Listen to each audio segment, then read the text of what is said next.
who works here, but we're talking about catching the football, the NFL draft. Great place to watch it tomorrow, Mario's 410 Grill. And we're going to get caught up now on all the quarterbacks that are coming in. Some saying maybe the first 5 picks in the draft, unprecedented, could be quarterbacks. Do you still think Caleb Williams is deserving of number 1? I think he will be the first pick in the draft, but I don't think he's deserving of number 1. You know, I think Jaden Daniels is a better pick. I think Drake May is a better pick. I mean, I don't know. I've never been a big fan of Caleb Williams just because, I mean, when he played Notre Dame, he threw 3-4 picks. That was the day I thought he's a little overrated, in my opinion. I don't know what all the hype's always been about him, but I think he could do great in the league, but he will get first pick, but I don't think he's deserving a top 5 pick. But this is one of the best drafts we've had at quarterbacks for a long time. All right, we're going to be talking all about the draft on the Coons Market Black and Gold Sunday show this week, and those Coons Quality Food Sports Reports Saturday and Sunday morning. And for all of your shopping pleasure, don't forget we have a Coons Market here in Hopewell. How do you find the Coons Market nearest you? Click on coonsmarket.com. So let's talk about these quarterbacks, the names that everybody else is talking about. You mentioned Drake May. We talked about Caleb Williams, Jaden Daniels out of LSU. You've got Bo Nix in there, Michael Penix, other names like Spencer Rattler, Michael Pratte. I don't think I can remember in many, many years that we've had this much quarterback depth. Maybe when Eli and Ben came in, or maybe Marino and others back in the day. But right now, it seems that the NFL has become so quarterback frenzy, as in you got to get it now. You get a Mac Jones in there and you rush him to try to become your franchise quarterback, and they end up like Zach Wilson, out of town, and they become perennial backups maybe the rest of their career. You think maybe some of these teams are putting too much in trying to get the problem fixed now, as opposed to kind of taking the slower route? Yes.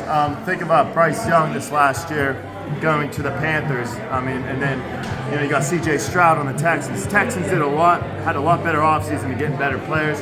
I think Bryce Young's still a great quarterback, but I don't think they put him in the best situation for him to show off really what his potential is. But I mean, with a lot of these quarterbacks going to different teams, I think it's critical that you set up your quarterback. Either he's sitting on the bench watching from a veteran while you build that line and that team chemistry, or if you could fit him in right in the mix, then you got one to go. Well, C.J. Stroud is going to be a whole lot better this year. He was pretty incredible last year, but Stephon Diggs coming from Buffalo is going to be key for them. So let's talk about the Steelers. Could they actually make a deal to go get a Steeler like Ayuk from San Francisco? Do you think that's still in the mix for Omar Khan and Mike Tomlin? Yes, I still agree that's still in the mix. If they can trade up, I think it's critical we get a wide receiver. Ayuk would be really great for us to have on the Steelers, but we need that offensive line. I think we fill those 2 gaps. I think we'll be a very good team. Yeah. Listen, I still think Mims out of Georgia would be great. Former teammate Roderick Jones left. He's got the blind side, that big position on the offensive line to protect whoever the quarterback will be. Russell Wilson to start the season.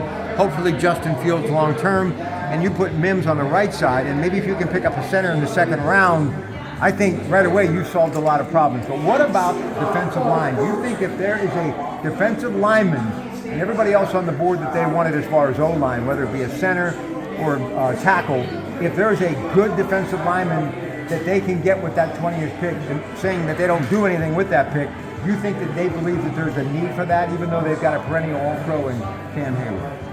I would say that would be I would do it if there was, just because of Cam Hayward's age and injury risks you have. I mean, what better is it? I mean, if you look at T.J. Watt and Cameron Hayward, how do we win our games? It's through them and Highsmith. Adding an extra defensive lineman it's won us a lot of games through defense. So with the improvements we got with Russell Wilson and Justin Fields and what we can do with the draft, if we can get a defensive lineman, a nice young rookie up there I think it'd be a good decision something to think about. Long-term quarterback, last question. Owen Ketch, who works here at Mario's 410 Grill. Don't forget the draft tomorrow night at 8. They're going to have it on all the TVs. He'll be hanging out. Come on over and say hello. So let me ask you, long-term, Justin Fields the guy? Yes, I think they should sign for a $13 million deal.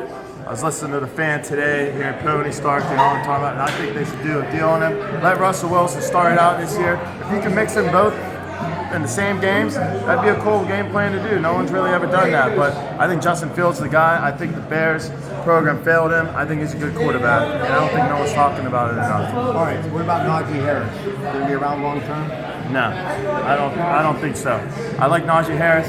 I see two more good years in him, but I think we should start looking at other running backs down the board. Here's the thing: you got Javon Warren who can scoot, but now if Justin Fields is long term, kind of like Lamar Jackson, he becomes that extra running back in the backfield. It'll prolong a lot of players' careers, which is good. Tell them about this place you work. Why this is the place to be. It's a really nice bar. We got a great staff. It's very high end.